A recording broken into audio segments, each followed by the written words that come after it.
we are dealing with circumstances that are really, really difficult. We're dealing with a big existential issue that really matters to the whole of the public, and they expect us to deliver on it, and we've got to deliver on it. There's no two ways about that. But there's a big, complicated, interlocking mesh of international law and international obligations, and then domestic law as well, with different sections of the public wanting different things. This is really difficult stuff that we are dealing with. So it's not surprising that any government of any party in at any time, when dealing with issues like this, would be having some choppy waters. Well, that is probably true, but they are choppy waters that you've almost deliberately chosen, because I can't believe that James Cleverly, the Home Secretary, didn't know of Robert Jenrick's sort of reservations about this legislation before he stood up in the Commons at 6 o'clock and made his statement. He must have known that Robert Jenrick was about to resign, so why even do it? Well, you'd have to ask them that. I mean, this is a story that, of course, is emerging as we're speaking. Clearly Robert has some concerns about whether this is effective on the look of what we've seen from his resignation. Well, we're going to have to look at it, and we're going to have to make it effective, because it needs to be something that is legally compliant. It needs to be something that delivers on what people are expecting us to do. That's the purpose of legislation. It's the purpose of Parliament. But this is also, I think, a big political event where you have Robert Jenrick, who, I don't know whether you'd agree with this, but I've always seen him as on the sort of moderate left of the party rather than on the Suella Braverman right of the party. And yet he agrees with her that the government haven't gone far enough. So this is not something that you can say, well, it's just the usual suspects on the right that are creating havoc here. He's not one of them. Yeah, you're right. He's a very bright guy. He's a very decent man. He's a loss. No two ways about it. And it's a shame that he's felt he's had to take this step. But it does. The point you're making is a good one, because it does go to this point that this is something that the public really care about. It is something that no matter where you sit, people do see that, particularly with illegal immigration, this is something that just goes against that British sense of fairness, that people should play by the rules, that people should... But surely the government should play by the rules as well, because remember that famous phrase from Brandon Lewis? Well, yes, we are breaking the law, but in a limited and specific way. This isn't even limited and specific. Well, it is specific. But they are breaking international law. They're going against the terms of the European Convention on Human Rights. And what does it say to the rest of the world? That yet again, a Conservative government in this country is happy to break the international law. Well, look, this is a really interesting and good point, and there's no sort of quick answer to this. The first point to make is that Parliament is sovereign in this country, and Parliament, people elect us to make the laws under which they're governed. They hold us to account, and rightly so. So we have to be able to take the steps and make the law as accordingly. The thing that's changed that over the course of the last few decades is that we've signed up to a number of international obligations.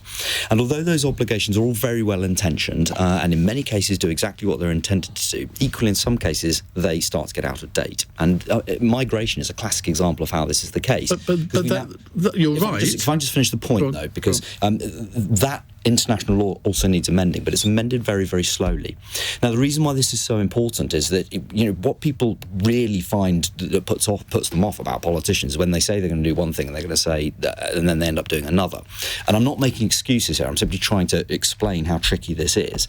That in many cases, you are politicians, elected politicians of whatever party, are bound and tied by obligations that sit outside Parliament. We're going to have to deal with this and understand how we deal with that as a country. Well, surely how you deal with it is what they've asked for. You say to the electorate, these international conventions are out of date, so therefore we're going to use our diplomatic powers to persuade our allies and colleagues around the world to change them. Now, on the answer to that, I agree with that principle, that basic principle. I agree. That's clearly absolutely right, and we should be doing that. But it's slow. Well, it may be slow, but there are plenty of other countries that are experiencing similar problems to ourselves on this. So it shouldn't be impossible to get some sort of international agreement. No, to be fair to the government, I think you are seeing movement on that already, because you've seen the Prime Minister who's been spoken to allies and friends all around the world, many of whom are having exactly the same issues. And you're seeing this in Europe now. You're seeing this in places like Italy. You're seeing this with other countries like Greece as well, some of which have started to, that shape of that change of that international agreement is starting to take shape. But nonetheless, people expect us to do this now. And one of the comments that you'll get from people all the time is, why don't you just do it? Why don't you just stop the votes? But your job as a politician, surely, is to lead public opinion, not follow it. And the problem here is, I think that most people, or a lot of people, see the government pandering to parts of the electorate that are obsessed with immigration to the exclusion of everything else? So there's two parts to this, and it's a balance, isn't it? So, are we leaders? Of course we are. Are we there to explain the importance of things? Yes, but we're also there to serve our constituents. And I don't think when your constituents are very clear about something, that's just pandering to them. And I think also, when you say sectors of the electorate, I mean, I just think that there are many people out there who just feel that this goes to an issue of fairness on illegal immigration. Okay. That people should play by the rules, that it's not fair to have an uncontrolled immigration system. That's the point. It's not about being obsessed by immigration per se. It's about playing by the rules and fairness, and that's what really offends people. Steve Reed, you've done very well not to interrupt at all over the past few minutes, which is very unlikely. I thought he was doing a really brave job there, but the fact is, he's covering up absolute chaos. This is a government in free fall. We just had the Immigration Minister resign in protest at his own government's immigration policy. And as I sit here and speak now, I don't know whether he's gone because he thinks the policy's too crazy or not crazy enough. And the only way that we're going to put the Tories out of their misery, and it may come to this out of this issue, is to get a general election early, because Robert Jenrick and others in the government are positioning themselves for where they think they want to be if the Tories end up in opposition. They're looking at the likes of Suella Braverman and the hard right of the Tory party. Is that fair on Robert Jenrick? Because he is not one of the headbangers, is he?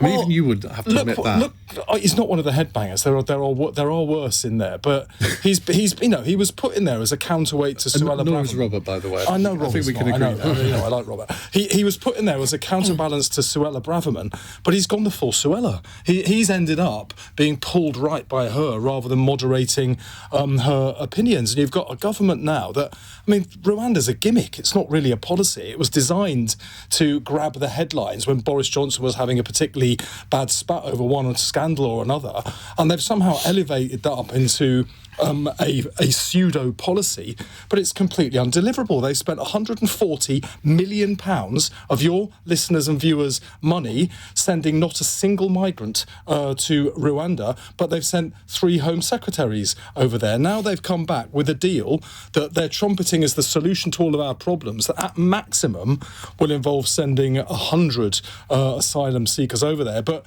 here's the rub we weren't expecting.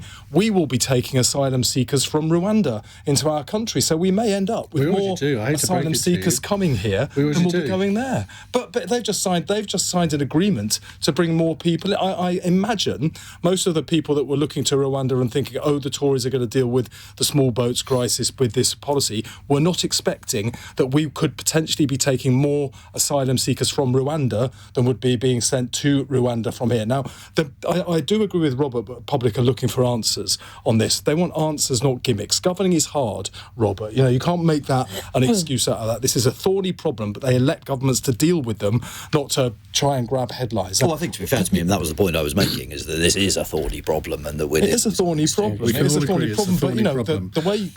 Afua Hagan, let's come to you. You're not a politician. No, thank God. You're a commentator, but what do you make of the events of the last few hours? I mean, I absolutely agree with you that what we are seeing is people positioning the deck chairs on the Titanic. It's like rats from a sinking ship, and they are just positioning themselves for when the government is in opposition. I absolutely feel that this is about Robert Jenrick. Before he was quite supportive of Rishi Sunak, and yes, he was seen as a moderate in the party that was full of people that were leaning so very much to the right side of the right. And he was seen as a moderate and someone who could probably bring balance. He absolutely has not gone that way, because now he's trying to see what his future is. Where is my position going to be in this party that is going to lose the next election? Because this Rwanda policy is a non-policy. It's not going to work. It's absolutely not going to work. And so what we've seen here this evening is a government in chaos, because the right hand doesn't know what the left hand's doing. Whether he's resigned or not, people are not entirely sure. He's issued a letter. Yes, but why would James Cleverly be up there at a press conference even though he resigned this afternoon and not knowing what to say or not. That is a sign of a government in absolute chaos. So what we are seeing now is people positioning themselves, deciding what mast to nail their colours to, and doing that at the behest of actually getting behind or creating decent policy around migration, illegal or legal, around the numbers of immigration. I mean, no matter what side of the political divide you're on, nobody wants to see people in small boats in harm's way. Nobody wants to see that. And of course, we know that we have huge infrastructure challenges because of the high numbers of legal migration. And we know that that's something that we need to do something about as well. So what we need is actual genuine policies that are going to hold water, which we don't have. Unfortunate pun there, holding water with the small boats, but we'll let you off that one. That's why I'm not a politician. Geoff Norcott, you're a sort of moderate right-winger. I think you describe yourself as that. I've voted Conservative the last few elections, but yeah, it's chaos at the moment. And I think a week is a long time in politics. I mean, who'd have thought that Suella would get knocked off headline spot by Robert Jenrick? Of all people, he's the big dog in town tonight. I mean, there was a part of James Cleverly when I saw him stand up tonight where I thought he must have been thinking, I was on planes a little while ago. I was flying all around the world. I was meeting world leaders. And by all accounts, doing a pretty good job. And then suddenly, he's in the mix of something which I think is unsolvable. And it's kind of symptomatic of the Tory melee of the last 18 months in particular, is that if they'd handled the comms well enough, there is actually a better story to tell, is that small boat crossings are down. Some of the returns agreements that have been negotiated are not that bad. But they've got behind this Rwanda policy, which is just so wrong-headed. And even the Home Secretary described a few weeks ago as batshit crazy. I mean, he's not daft, but he's in that job, and they've gone so far down this road. And I think that even if Rwanda was to work, this is the point, even if it was to work in exactly the way that they say it's supposed to work, it wouldn't take that many people, where these are trifling numbers. And it would seem that with the announcement today that if somebody goes to Rwanda and commits a crime, they could then be deported back to the UK, which could be seen in some quarters as a way of getting back to the UK by committing an incentive to commit a crime. It could be seen that way. I think it's madness, but they're now so far down the road of this madness, I don't think they know where to stop. And Robert, that's a fair point, isn't it? I mean, you put a clause in the treaty, and the Rwandans have done this, saying anybody that gets a prison sentence of more than 5 years will send back to the UK. That's an incentive for asylum seekers in Rwanda to commit serious crimes. Well, I mean, presumably that was part of the negotiation that the Rwandan government insisted upon. I mean, I slightly disagree with Geoff on the fact that, I do think what you've got to do, Rwanda I agree with them in the sense that it's not on its own going to solve the entire issue, because it won't take everybody, it won't take all those numbers. But I do think it's almost none of them. I mean, I follow it doesn't solve the thing in its entirety.